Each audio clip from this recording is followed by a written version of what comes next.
Gagawa tayo ng bibingka gamit ang yan. So, meron tayong itlog, yan, tatlo.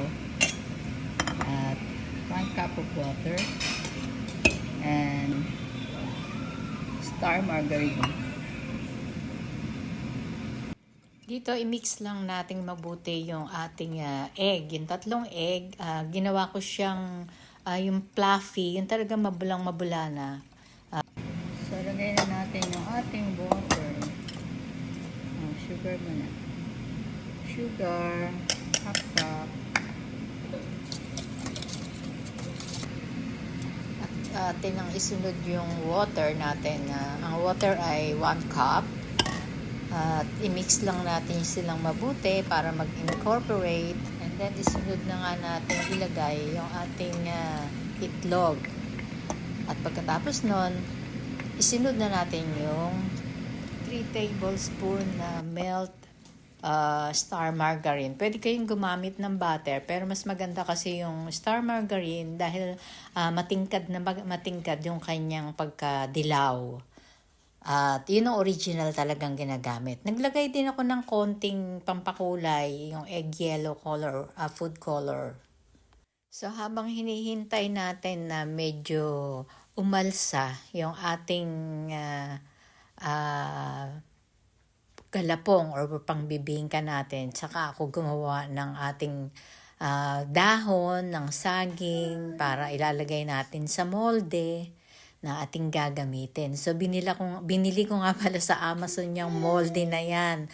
Talagang plano ko talaga na maggawa ng ng bibingka nitong Pasko. At napakadali lang naman gawin, kaya mas maganda kung nasa maganda rin siyang lalagyan. At yung molde na yan ay pwede rin gamitin kung ikaw ay gusto mong gumawa ng ensaymada. So, nilagyan natin ng dahon at kinortihan. Pero yung dahon na yan ay ininit ko na para hindi siya masisira. So, dito isasali na natin doon sa ating nakahandang molde, yung ating mixture. Yung aking unang ginawang bibingka, yun ay hindi instant. Yun ay all-purpose flour. At kalahati nun ay glutinous rice. Yun yung minix ko sa kanya. Masarap din yun. Maganda rin siyang gamitin. Nagtry lang ako nitong instant kasi nga nakita ko, habi ko tingnan ko kung ano ang magiging pagkakaiba. The same din. The same at mas madali pa. Mas madali. So, 5 lang ang aking nagawa sa isang 250 grams na mixture. So, kung sa isang box, gagamitin mo lahat ng isang box, 10 piraso yung magagawa mo. So, yan, naglalagay na tayo ng itlog na maalat. Siyempre, yan ang hindi mawawala dyan. Ang itlog na maalat, hindi siya magiging masarap na bibingka or hindi siya tatawaging bibingka pagka walang itlog na maalat sa ibabaw. At siyempre, ang kasama ng itlog na maalat ay ang keso. Yan ang talagang magkasama dyan, yung keso at ang itlog na maalat. So dito yung aking nilagay na keso ay grated na. Kung meron din namang yung bloke na keso, gadgarin mo na lang, pwede din namang yun ang ilagay.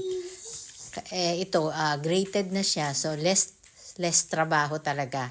Talagang pinadali ang buhay. So dito okay na siya. Tapos na ang ating ang bibingka natin. Iluluto na siya sa oven. 350 in 20 minutes. So yan, luto na ang ating bibingka. At syempre pagka naluto na siya, paglabas niya, mainit-init pa, lagyan na natin ng star margarine. At ang sausawan niyan, of course, ay ang niyog. Sariwa, fresh na coconut. Ang sarap-sarap niyan, lalo na kung may kape kang mainit. Merry Christmas sa lahat! Tara na, kain na tayo ng ating bibingka! See you on my next videos!